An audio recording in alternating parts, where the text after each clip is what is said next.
Welcome to Dead Harvey. This is where we take a weekly look at everything that's going on in indie horror.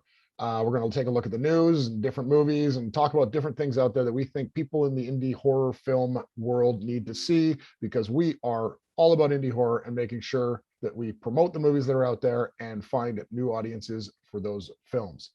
So this is a slightly new format for us, where we're going to cover off things that are going on in the news. We can also put the links to all these news in the show notes, and where people can check them all out. And we're just going to kind of do a 10 to 15-minute talk about what's going on out there and look at stuff every single week. So that's where we're going to start. So the first thing that I found out in the news this week is that there is a company called Spotter.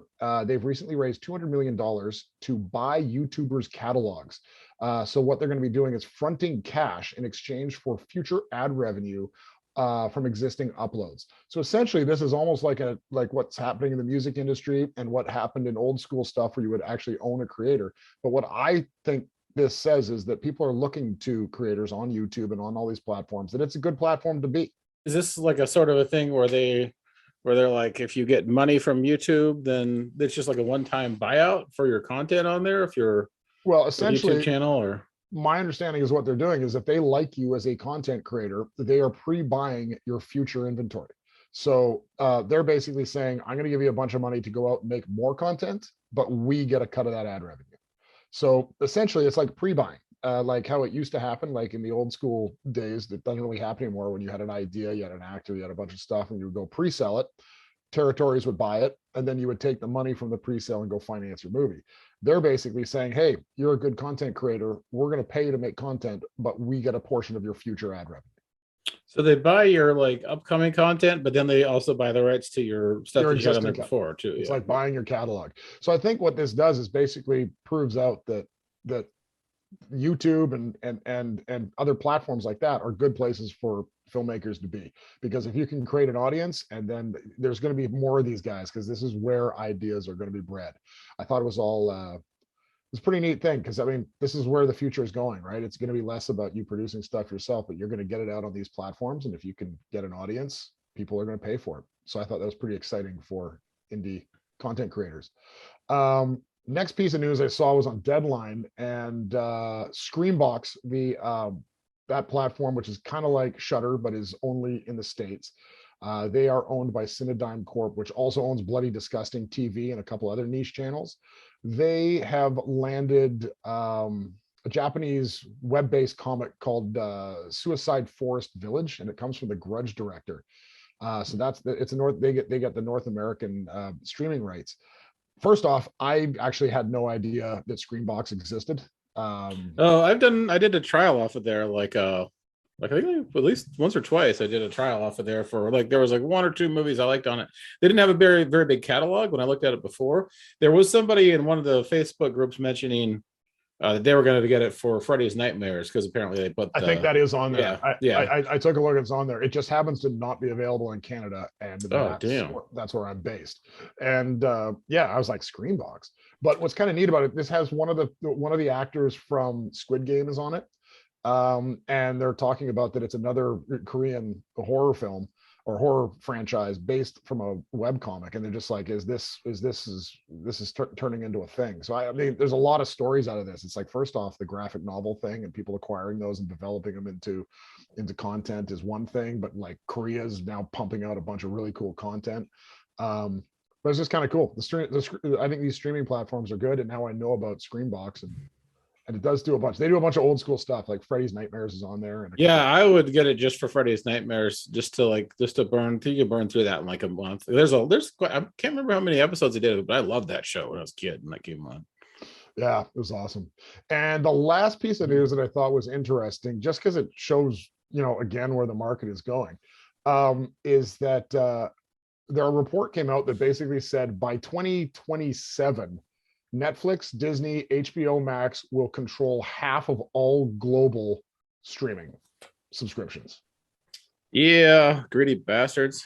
But it also means like reading the article, it was basically saying that, like, first off, they're going to own half of this, but we're basically just we're transitioning off of one mainstream platform to another, right? Yeah, don't they already own half of it anyways? I mean, Well, all together. Yeah, what I always liked about the streamers was that places like Shudder and Screambox and these things could pop up and basically give a Mhm. platform for an indie horror filmmaker to find. So, I mean, I think there's good things and bad things with it. It just kind of seemed interesting that obviously we're still early stages to this shift to streaming because basically they're predicting that it's all going streaming, like everything's going to go streaming. So I can't tell if this is good or bad. Like, is it good in that all of a sudden it's like, hey, these guys might control half of it, but what we're interested in is that long tail. If everyone's streaming, more screen boxes and more shutters and more platforms are going to show up that indie filmmakers can get their stuff out on. Or does this mean we're just going to the same place where basically it's all going to be controlled by conglomerates and you're back where you started, where you're not going to find any distribution? Oh, I think it'll go back to where we started. After a while, when if they get their way, yeah, because they do. There are a couple companies that just want to own everything. So But what to me it says as an indie filmmaker, and especially in horror, because there's enough platforms out there, that this is where you need to look. You shouldn't be looking mhm. theatrical. Shouldn't be looking out like places like Tubi and Shutter are where it's at. So you got to be thinking streaming, and not only that, like I've watched a couple of the other ones, like the movie I watched. Like I've noticed it on streaming, people don't give a shit about the length of the movie, which is kind of cool. Like there's stuff coming out that's 60 minutes, 70 Well, minutes. which one is it? The longer is it like a longer or a shorter one that you're talking about? It was a shorter one. Whereas Uh-huh. it's like I don't think on streaming they give a shit because it's Yeah. basically streaming. Like you'll look at shows, and I think that's kind of Well, that was like when we talked about host. That was like that. That was like 50 minutes or so, like that, and it was great. yeah. And I don't think you like because streaming is where it's Mhm. all going. We don't have to worry about the length. Like I Yeah. remember like when we were in film school and we had to write a script. It's like, well, it better be 90 pages. It has to be 90 Yeah. pages.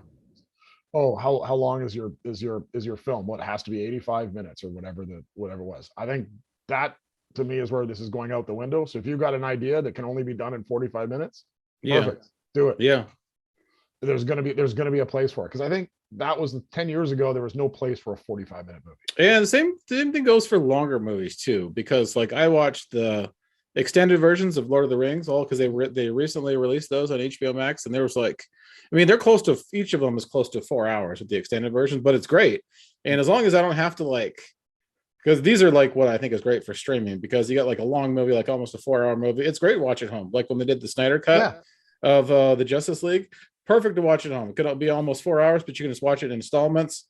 You Yep. watch it on your couch, and then you can be comfortable when you watch it. It's like those longer movies that are kind of painful to sit through in the theater, because then you got like the trailers on top of it, and you're looking at half your day. But Yeah. And I mean, I think all these different news, as I was kind of reading and stuff, I mean, obviously all news you get out there is about streaming now because I mean the theatricals are so owned by a handful of studios and yeah, so everyone's looking at these now. Um, but um, but yeah, to me, it's more like it's more about opportunity out there and doing what you want to make. Who cares about what the length is? Who cares what your budget is? Go out there mm-hmm. and make it. And there's going to be platforms out there, and everything's kind of saying that's the direction. Another kind of cool thing about streaming too that I like, that I've been seeing more of, that I'd like to see more of, is more shorts. Because Amazon's starting to include some shorts. You're starting to see Mhm. that on a few platforms. I think shorts are really cool. Like if you don't want to settle down for an entire movie, just watch something for like 5 to 20 minutes. I think that's great too, to have that option for it. Yeah, I mean, I think like I look at stuff like they must just crank them out. Like all of a sudden, I didn't even follow it, but like, and it's not a horror; it's a comedy. But Space Force came out on Netflix, Oh, the series, yeah, the yeah. series, Mhm. and I was like, it's only like something like 8 episodes long, 25 minutes an episode. So they must have just pumped that thing out quickly and out of the blue. And it's not much time for the actors, not much time for whatever. They bring them Mhm. back, and they probably crank it out. Like yeah, the fact that you can do, and no one's thinking, oh, we got to do 20 22 episodes of a TV thing. It could be 8 episodes. They can be, and each one can be 17 minutes long, or they don't even have to be the same length at all. I think it's just the more I read and look at the platforms, it's just don't think about how long a film is as any constraint whatsoever. You don't have to anymore. It's just what's best for your idea. Now go out and do it. Yeah, which I Oh think yeah, is could be either a great or probably not a very great thing. It yeah. all depends. It's all case by case kind of thing. Case by Yeah, case, who knows? But yeah. but I think that's going to be the future. It doesn't matter. Like just oh, it's only Which four I think is great. episodes. It's much more freeing. It's much more freeing, and I think Yeah, that's what people got to think and get their head outside of yeah. these constraints. So anyhow, I think every week we're going to do that. Now we're just going to keep our eye on stuff in the news that interests us, that we think indie filmmakers might give a shit about, and hopefully they do. If you are out there listening and you read anything or think we should talk about it, feel free to email us and and we'll look at it.